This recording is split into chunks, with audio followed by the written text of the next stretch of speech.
కానీ నేను బాధపడుతున్నాను అనుకోండి. గతంలో వైసీపీలో చాలా అవమానాలు, అవహేళనలు ఎదుర్కొన్నా. 2 మంత్రులు ఉంటే వాళ్ళు నా మీదే పనిచేశారు. నేను పవర్ లేకపోయినా జనరేటర్ మీద నడిపా. గన్నవరం కాన్స్టిట్యూన్సీలో నా మనుషుల్ని, నా వర్గాన్ని, నా కార్యకర్తలను నేను కాపాడాను. వాళ్ళకి ఎంత చేయాలో అంతకన్నా ఎక్కువ చేశాను. అందుకు అభిమానిస్తున్నారేమో తెలియదు నాకు. 2, నా వైఫ్ ఎప్పుడు డబ్బులు ఖర్చు పెడతాక అబ్జెక్ట్ చేయాల. ఫ్యామిలీ ఇంపార్టెంట్ కదా, ఫ్యామిలీ మెంబర్స్ వద్దని మనం ఏం చేయలేం కదా. ఇప్పుడు కంపెనీ చూసుకునే టైం లేదు, ఫైనాన్షియల్గా నష్టం, నా రెక్కల కష్టం ఖర్చు పెట్టా. రాజకీయాల్లో చందాలు తీసుకుంటాం కూడా ఐ డోంట్ థింక్ నాకు పెద్ద నచ్చదు. నేను 2010 అసలు చందాలు తీసుకోవాలా, అసలు చందాలు తీసుకోకపోవడం కరెక్ట్ కాదు. కనీసం 4 డబ్బులైనా కలుపుదామని చెప్పి 4-5 చందాలు ఇస్తే తీసుకున్నా తప్ప, రాజకీయాల్లో చందా తీసుకున్న లంచం లాంటిదే. ఏదో ఫేవర్ లేకుండా ఎందుకు ఇస్తారు చందాలు? దందా కోసమే ఇస్తారు చందా, అంతే. సో నేను వ్యక్తిగతంగా ఒక 3-4 ఏళ్ళు రాజకీయంగా చాలా ఇబ్బంది పడ్డా. ఆ టైంలో రాజకీయాలు వద్దు, హైదరాబాద్ కూడా మూవ్ అయిపోయా. హైదరాబాద్ కంపెనీ హ్యాపీగా చూసుకున్న టైంలో మళ్ళీ రాజకీయాల్లోకి రావాల్సి వచ్చింది. 2023లో వచ్చా. డెఫినెట్గా అంటే ఇక్కడ గివప్ ఇచ్చేద్దామా అంటే, నా డాటర్ కూడా గివప్ ఇవ్వద్దండి. సో నా చిన్ననాటి కోరికను వదులుకోవాల్సిన అవసరం ఏముందని, కానీ కొంచెం కష్టపడి విత్ లాట్ ట్రబుల్స్తో ఎమ్మెల్యే అయ్యా. వితౌట్ మచ్ ట్రబుల్ అవ్వాలా నేను ఎమ్మెల్యేగా. సో డెఫినెట్గా పదవి చేస్తున్నా. చిన్నగా అంటే ఇప్పుడున్న ఎమ్మెల్యేలు, నేను తెలంగాణలో రేవంత్ రెడ్డి గారిని అసెంబ్లీ స్పీకర్ని కూడా అడిగా. నేను తెలంగాణ అసెంబ్లీ 10th క్లాస్ అయిపోయినాక ఇంటర్ ఫస్ట్ ఇయర్ చూస్తాకు వచ్చా. బయట నుంచి చూసా. అప్పుడు వెళ్ళలేం కదా, లోన్కి పాస్ కావాలి కదా. నేను అవ్వాలనుకున్న శాసనసభ్యుడు అక్కడ. ఈ రోజు నేను నా కోరిక తిరిగే టైంకి రాష్ట్రం 2 ముక్కలు అయింది. అమరావతిలో రాజధానికి, అమరావతిలో శాసనసభకి వెళ్ళాల్సి వచ్చింది. ఒకసారి అపాయింట్మెంట్ ఇవ్వమని మా స్పీకర్ని అడిగా, తీసుకోమని. త్వరలో రేవంత్ రెడ్డిని కలిసి ఆ తెలంగాణ అసెంబ్లీ చూడాలని ఉంది అర్జెంట్గా. నేను వెళ్ళాలనుకున్న అసెంబ్లీ అదే, చిన్ననాటి కోరిక. అంటే ప్యాషన్, పిచ్ అనేది ఎవరి పిచ్చాలు కావాలో అంటారు. సో అలా. కానీ మీ జర్నీ చాలా మంది యంగ్స్టర్స్కి అయితే ఇన్స్పిరేషన్గా అయితే ఉంటుందని ఖచ్చితంగా. అంటే నా జర్నీ అనేది కాదు, పాలిటిక్స్ అనేది ముళ్ళబాటే ఎప్పుడైనా. It's not every day. ఇప్పుడు రాజకీయ నాయకులు ఎక్కువ రోజులు బతుకుతారు చూడండి. అంటే ఫిజికల్గా ప్రాబ్లమ్స్ ఏమైనా ఉంటే ఉండొచ్చు, కాళ్ళు సరిగ్గా పని చేయకపోవడం, బ్రెయిన్ షార్ప్గా ఉంటుంది. 90 ఏళ్ళు వచ్చిన వాళ్ళు, 85 ఏళ్ళు వచ్చిన వాళ్ళు కూడా చరిత్రను ఉపవాసం పెట్టినట్టుగా చూసుకుంటారు, సొల్యూషన్స్ వాళ్ళే వెతుక్కుంటారు. బ్రెయిన్ షార్ప్గా పనిచేస్తూ ఉంటుంది కదా, నిరంతరం ఆలోచిస్తూ ఉంటాం కదా. వర్గమో, ఏదో ఒకటి పదవో, ఇంకోటో ఎలక్షన్లు ఎవరిని పెట్టాలి, లోకల్ బాడీస్లో వాళ్ళని పెట్టాలా, ఏళ్ళని పెట్టాలి, ఈ క్యాస్ట్. సో పని ఎక్కువ ఉంటుంది. సొంత వ్యాపారాలు అయితే డెఫినెట్గా ఎవరు ఏరే పోతాయి. ఎవరి రాజకీయాల్లోకి వచ్చినా వ్యాపారాన్ని మర్చిపోదాం అనుకుంటే రావాలి, అంతే తప్ప 2 చూద్దాం అనుకుని 2 పడవల మీద మాత్రం విచ్ ఇస్ నాట్ పాసిబుల్. అది ఎమ్మెల్యేకి అయితే అసలు పాసిబుల్ అయితే, ఎంపీకి అయితే వర్కౌట్ అవుతుంది అది. అలాగే ఇప్పుడు ఉన్న శాసనసభలో నేను ఒక్కడే ఎన్ఆర్ఎల్ కాదు, దాదాపు 12-13 మంది ఎన్ఆర్ఎల్ ఉన్నారు అనుభవాలతో. సో డెఫినెట్గా ఎన్ఆర్ఎల్ వస్తే స్వాగతించవచ్చు. తక్కువ అవినీతి చేస్తారు, కొన్ని అవినీతి చేయలేదు. పెమ్మసాని వారు కూడా ఉన్నారు కదా. పెమ్మసాని వెరీ లాస్ట్ లో వచ్చాడు, రాజకీయాల్లో అదృష్టవంతుడు. ఒక స్టేజ్ లో ఆగిపోదాం అనుకున్నారు కదా రాజకీయ పరంగా. 100%. అంటే what things make you to motivate మళ్ళీ రిటర్న్ అడుగులేయాలి అని? ఇంత స్ట్రెస్ ఇవన్నీ మనకు అవసరమా అని ఇంట్లో బౌన్స్ బ్యాక్ అయ్యే పద్ధతి ఎలా అవలంబించారు? ఎవరు మిమ్మల్ని బౌన్స్ బ్యాక్ చేశారు అని అంటే? కొన్ని సూటిగా సుస్పష్టంగా మీరు అడిగినా నేను చెప్పలేని ఉంటాయి. సో రావాల్సి వచ్చింది అలా. 2 దాంట్లో కారణం నా డాటర్. షీఈస్ ఇప్పుడు 13 కానీ అప్పుడు ఆల్మోస్ట్ 10 years old. మై డాటరే డోంట్ గివ్ అప్ డాడ్ అంది. మీ జీన్సేగా 9th లో మీరు శాసనసభకి వెళ్ళాలని కోరుకున్నారు. 10th లో. అవును, అంటే బేసికలీ వద్దనుకుంటా కారణాలు రాజకీయాలు మనం ఊహించినట్టుగా డెఫినెట్గా ఉండవండి. అంటే అవమానాలే ఎక్కువ ఉంటాయి. ఇప్పుడు గౌరవాలే కనపడతాయి మీకు బయట చూసేవాళ్ళకి, ఈ నమస్కారాలు ఇవన్నీ, ప్రోటోకాల్స్ ఇవన్నీ. కానీ వాటిని సాధిస్తాక చాలా కష్టపడాలి. దీనికన్నా వ్యాపారం చేయడం చాలా ఈజీ. డూయింగ్ పాలిటిక్స్ కన్నా డెఫినెట్గా బిజినెస్ ఇస్ లాట్ ఈజియర్ దాన్ అయితే బిజినెస్ లో మీ మొదటి జనరేషనా సార్? మీ నాన్నగారు సంపాదించిన ఆస్తులు తీసుకొచ్చి రాజకీయాల్లో పెడుతున్నారా? లేదు, అసలు నేను ఖర్చు పెట్టిన డబ్బులు ఇండియాలో ఉంటే పెట్టగలిగే డబ్బులు కాదు. సో దీనికి ఒక స్టోరీ ఉంది. యాక్చువల్గా నేను అయిపోయినాక నా కజిన్ ఉంటాడు, యాలగడ్డ శ్రీనివాస్ అని, వాసు అని. నా కజిన్, మా విలేజ్ పెనమత్సే. అమెరికా వెళ్దాం, నేను రానన్నా అమెరికా. అంటే ఆడికి రాజకీయాల మీద ఆసక్తి ఉండేది కానీ, బట్ అతను ఇంకా రాజకీయాల్లోకి వచ్చే ఉద్దేశం లేడు. ఈ స్టేయింగ్ ఇన్ అట్లాంటా రైట్. వాడు గొడవ చేశాడు, అమెరికా వెళ్తే చాలా ఈజీ, రాజకీయాలంతా డబ్బుతో కూడుకునే వ్యవహారం. అంటే నేచురల్గా $1 సంపాదిస్తే $50 అప్పుడు, ఇప్పుడు $90 వస్తుంది అనుకోండి. ఇక్కడ డబ్బులు సంపాదించుకుని అక్కడ ఈజీ కదా. దానికి ఆడు గొడవ చేశాడు, ఇద్దరం వెళ్దాం అంటే అమెరికా వెళ్ళా. That is a journey. So business అంటే మా పెద్దనానికి పెట్రోల్ బంక్ 1967 నుంచి టైర్ల షోరూమ్లు, డీజిల్ హౌస్లు, పార్సల్ సర్వీసెస్, SRMT అలాంటి పార్సల్ సర్వీసులు, పెట్రోల్ బంక్లు ఇవన్నీ ఉన్నాయి. కానీ but at the same time నేను అంటే మా సొంత పెద్దనాన్న కాదు పోటీ చేసింది, మా ఫాదర్ కజిన్ ఎమ్మెల్యేగా పోటీ చేశారు 85లో విజయవాడ ఈస్ట్ నుంచి, తెలుగుదేశం పార్టీ నుంచి. అసలు ఎన్టీ రామారావు కుటుంబంతో కూడా మా కుటుంబానికి అనుబంధం ఉంది. చండశాసన సినిమాలో ఎడ్లు మాయే. నాకు ఒంగోలు చేత ఆవులన్నా ఎడ్లన్నా బాగా ఇష్టం. నేను 3 ఏళ్ళు మహానంది గెలిచా. ఫస్ట్ మహానంది గెలిచింది కూడా కృష్ణా జిల్లా ఖ్యాతిని నిలబెట్టింది కూడా మా పెద్దనే. మేము పుట్టకముందు 72, 73లో మహానంది మేము గెలిచాం. వాటిని ఆలన పాలన చూసడమే అదో పెద్ద టఫ్ జాబ్ అంటుంటారు. కానీ అలాంటి ఎవరికైనా మీకు మీడియా పిచ్చండి, లేకపోతే మీరు మీడియాలో ఎందుకుంటారు. మనం చేసే జాబ్ పిచ్చి. ఇప్పుడు లారీలు తిప్పేవాడు లారీ లాస్ వస్తాయి, అంతే. బాగాలేదని చెబుతారు ఫీల్డ్ ఎలా ఉందండి, కానీ ఇంకోటి చేయటం తెలియదు, అదే చేయాలి. కరెక్ట్. అంటే నేను అమెరికా డబ్బులు కాబట్టి ఖర్చు పెట్టగలిగాను. నా రెక్కల కష్టం ఖర్చు పెట్టా, నేను ఎక్కడ చందాలు తీసుకోవాలా, అవినీతి చేయాలా, ఆ పరిస్థితి దేవుడు నాకు కల్పించాల. ఆవుల అందల పోటీలు పెడతా ఉంటారు అనేది ఒకటి. ఇది ఎడ్ల పందాలు కూడా పెట్టారు 2000లో. అప్పుడు హైయెస్ట్ ప్రైజ్ నేనే ఇచ్చా పెనమస్లో మా ఊర్లో. 2019లో గన్నవరంలో హైయెస్ట్ ఇచ్చా. 2021 కోవిడ్ తర్వాత విజయవాడ సిద్ధార్థ కలిపి ₹1 కోటి ప్రైజ్ ఇచ్చా కారు. ఇలా అంటే ఒంగోలు జాతి ఆవులు కొన్నాళ్ళకి ఫోటోలు చూపించాల్సిన పరిస్థితి వస్తుంది. అంటే గతంలో మీకున్న ప్యాషన్ అదే ఉండింది కాబట్టి తరతరాలుగా ఒంగోలు ఆవులు ఉన్నాయి ఫోర్ ఫాదర్స్ నుంచి. ఇప్పుడు ఆవులు అందాల పోటీలు ఇప్పుడు రేపు పెడుతున్నాం గన్నవరంలో. ఇది ఫస్ట్ టైం అందాల ఆవులకు పెడతాం. అంటే సంస్కృతి సాంప్రదాయాలు, సంక్రాంతి అనేది పెట్టుడు పండుగ, దీనికేం ప్రాసెస్ లేదు. మిగతా పండుగలకు హిస్టరీ ఉన్నట్టు దీనికి ఏం లేదు. ఫార్మర్కి డబ్బులు వస్తాయి, రైతుకి డబ్బులు వస్తాయి కాబట్టి అది పెట్టుడు పండుగ. బట్ కాకపోతే రైతులందరికీ డబ్బులు వచ్చింది. ఇప్పుడంటే వ్యాపారాలు ఏమైనా వచ్చినాయి, ఉద్యోగ ఉపాధి అవకాశాల కోసం, వ్యాపారాల కోసం పర రాష్ట్రాలకు వెళ్ళో, పరాయి దేశాలకు వెళ్ళో, దేశ విదేశాల్లో ఉద్యోగాలు చేసేవాళ్ళు అందరూ సంస్కృతి సాంప్రదాయాల్లో భాగంగా సంక్రాంతికి ఇక్కడికి వస్తారని చదువుతున్నాం. కానీ కోడిపందాలు అనేది మన కల్చరేం కాదు, పల్నాడు కల్చరు. నాయకురాలు నాగమ్మ, పల్నాడు బ్రాహ్మణుడు వాళ్ళు వదిలేశారు. కానీ ఇక్కడి నుంచి దిగువకి ఎక్కువైపోయాయి. భీమవరం సైడ్ సుప్రీంకోర్టు కూడా మీకు ఒక ఆసక్తికరమైన విషయం, సర్వోన్నత న్యాయస్థానం ఈ దేశంలో కిరణ్ కుమార్ రెడ్డి ముఖ్యమంత్రిగా ఈ రాష్ట్రం 2 ముక్కలు అవుతుందంటే 2 ముక్కలు అవడం కరెక్టా కాదని డిబేటబుల్లో ఒకళ్ళకి ఒకటి తెలంగాణ నష్టపోద్దని ఎక్కువ మంది భావించారు, కానీ ఆంధ్ర నష్టపోయింది. నేను కూడా తెలంగాణకు నష్టపోతున్నా ఉండేవాడిని మిడిమిడి జ్ఞానం. కానీ నష్టం జరిగిపోయినా ఆ రోజున సభానాయకుడిగా ఉన్న కిరణ్ కుమార్ రెడ్డి సుప్రీంకోర్టు తలుపులు తట్టాడు. ఈ రాష్ట్రం విభజన వద్దు, ఆపండి అని. సారీ టు సేదిస్ కానీ మళ్ళీ కోర్టు కంటెంప్ట్ అయ్యి అంటారో నాకు తెలియదు, కానీ ఈ దేశం సర్వోన్నత న్యాయస్థానం కనీసం ఆ బెంచ్ మీద కూడా అప్లికేషన్ తీసుకోవాలి. రాష్ట్రం 2 ముక్కలు అయింది, తెలంగాణ ఆంధ్రప్రదేశ్గా ఫామ్ అయిన తర్వాత 2 నెలలకి బెంచ్ మీదకి వచ్చిందండి.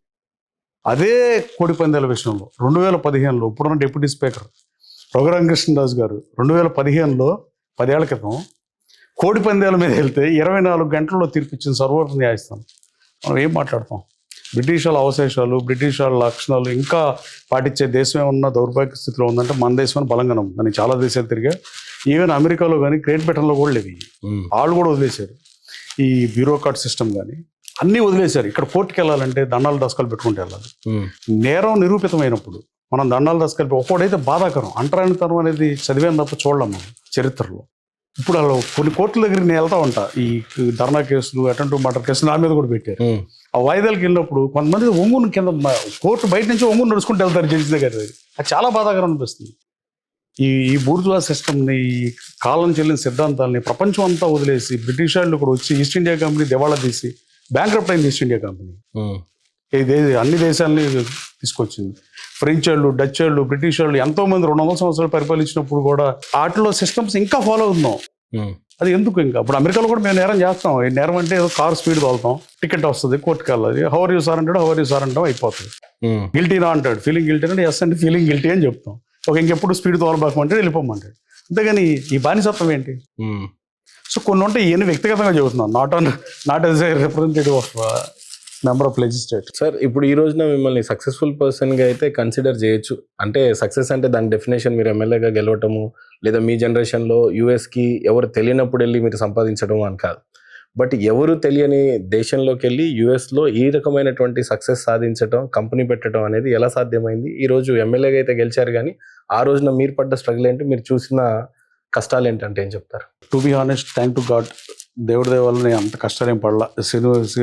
సినిమా నటులు కనుక చాలా కష్టాలు పడి యాక్టర్ అయ్యాట చెప్తారు కదా, డాక్టర్ యాక్టర్ అయితే టైంలో నాకు ప్యాషన్ పాలిటిక్స్ రావటం.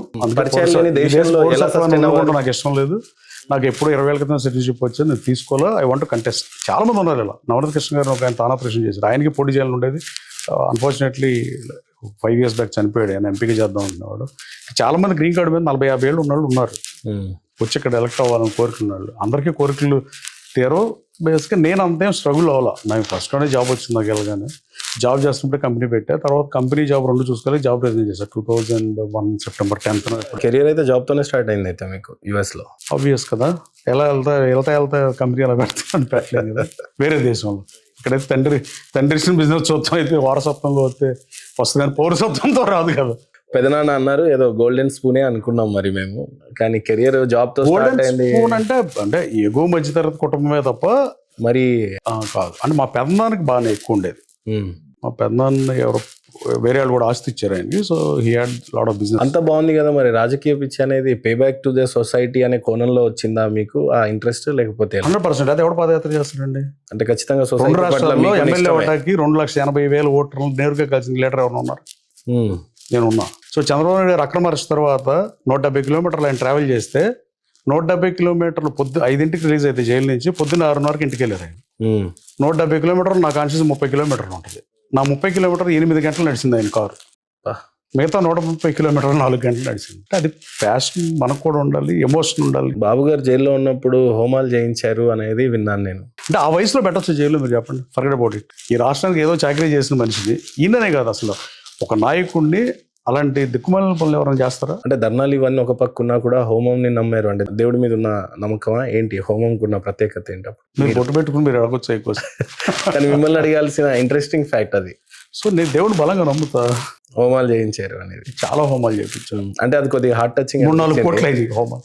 అంత నమ్మి చేయటం అనేది కూడా ఉండాలి కదా ఈ రోజుల్లో. దేవుడు ఎమోషన్ అంటే మనం ఫీల్ అయితే ఎమోషన్ ఉండాలి. ఫీల్ అవ్వచ్చు చేయలేం. రాష్ట్రంలో అందరూ ధర్నాలు చేశారు, ధర్నాలతో పాటు హోమం చేయడం అనేది ప్రత్యేకత కదా అని థింక్ సో మేబీ. సో నేను బైక్ ర్యాలీ పెట్టా ఒకసారి ఆయనకి.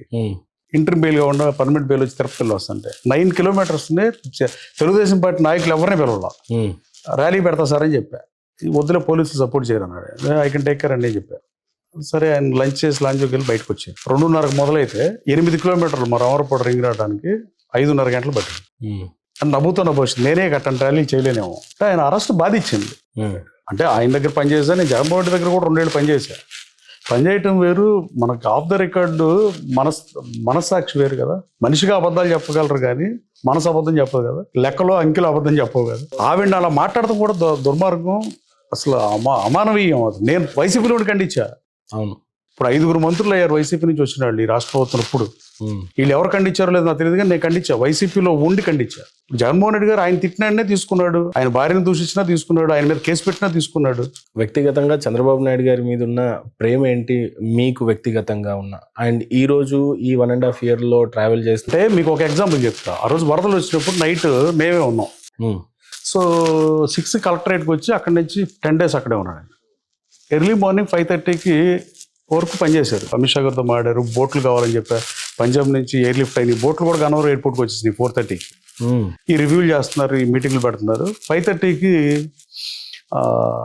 ఆయన కోర్టు జడ్జి చెప్తాడు కదా, ఆ టైప్లో విల్ మీట్ అగైన్ అని మళ్ళీ 6:30 అన్నారు. ఇంక ఈ మాత్రం దానికి మళ్ళీ ఇంటికి వెళ్తారు 5:30 to 6:30. సో చైతన్య నారాయణ కన్నా టఫ్ స్కూల్ ఇది పనిచేయటం, ఇక్కడ చదవటం. కానీ అలా వింటే చాలా హ్యాపీగా అనిపిస్తుంది. అంటే రాష్ట్రం చాలా సేఫ్ హ్యాండ్స్లో ఉన్నాయని ఇలాంటి టెస్టిమోనియల్స్ విన్నప్పుడే హ్యాపీగా ఉంటుంది. జీవిత అనుభవం మొత్తంతో కలిపితే నేటి యంగ్స్టర్స్కి సక్సెస్కి డెఫినేషన్ ఏంటంటే మీ భాషలో? Hard work is the only way. Luck factor ఉండాలేమో కానీ ఏదో 1-2% వాళ్ళకి వస్తుందేమో కానీ hard work is the shortest way to reach the success, no doubt about it. Sankranti సమీపిస్తుంది. రాష్ట్ర ప్రజలకి, ఎమ్మెల్యే గన్నవరమే అని కాకుండా తెలుగు ప్రజలకి మీరు ఇచ్చే మెసేజ్ ఏమైనా ఉంటే ఏం చెప్తారు? ప్రపంచవ్యాప్తంగా ఉన్న తెలుగు ప్రజలందరికీ సంక్రాంతి శుభాకాంక్షలు. రైతులు వ్యవసాయం చేసే దేశం, ఓన్లీ వ్యవసాయ ఆధారిత ఇన్కమ్ మాత్రమే ఉన్న దేశంలో మనం పుట్టాం. కాటన్ బ్రిడ్జిలు కడతాం వల్ల నాగరికత నేర్చుకున్నాం. అలాంటి రైతు సోదరులు జరిపే పండుగ ఒకే ఒకటి సంక్రాంతి. దీనికేం దసరా లాగా ఇట్లాగా శాస్త్రీయత, ప్రాశస్త్యం, స్టోరీ, మిత్, పురాణం ఏం లేవు.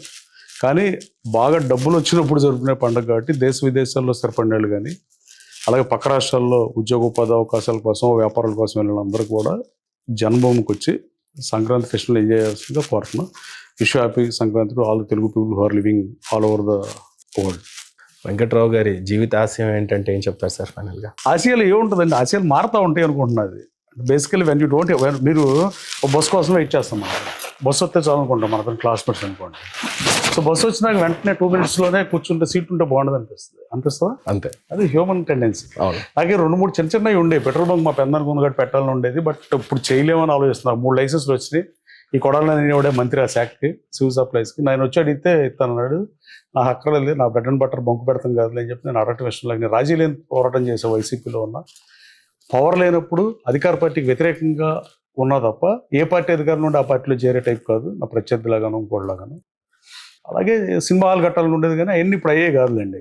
అంటే కోరికలు మారుతూ ఉంటాయి కదా. ఎమ్మెల్యే వాళ్ళని మాత్రం ఎవరికైనా లైఫ్ టైం కూడా ఒకటే ఉంటుంది, అది విత్ లాట్ ఆఫ్ స్ట్రగుల్స్, అవమానాలు, అవహేళనలు, చాలా ఇబ్బందులు పడి వ్యయ ప్రయాసాలు కోర్చి కాళ్ళకు పని చెప్పి 2650 కిలోమీటర్లు నడిచి ఇంటింటికి తిరిగి నేరుగా ప్రజలను ఓటేయమని అభ్యర్థించింది, పనిచేసింది. మొన్న ఎన్నికలు అయితే 31 గ్రామాల్లో ప్రచారమే చేయలే. 104 ఊళ్ళలో 31 ఊళ్ళో నేను ఎలక్షన్ క్యాంపెయిన్ చేయలే. నా తమ్ముడు, నా వైఫ్ వీళ్ళు వెళ్ళారు. అయినా గన్నవరం ప్రజలు నా చిరకాలు కోరిన, నా నియోజకవర్గం కాకపోయినా, వాళ్ళ ఊరు బిడ్డను కాకపోయినా వాళ్ళ సొంత ఊరు బిడ్డగా ఆదరించినందుకు శాసనసభ పంపించారు. కామ్రేడ్ పుచ్చలపల్లి సుందరయ్య గారు అండ్ మహానుభావుడు వెళ్ళిన గడ్డది. అలాగే కాకాని వెంకటరత్నం, ఉక్కు కాకాని వెంకటరత్నం, ఆయన జయాంధ్ర ఆ రోజే వచ్చి ఉంటే ఆంధ్ర సింగపూర్ని దాటి ఉండేదేమో అనేది పోల్చొచ్చు మనం.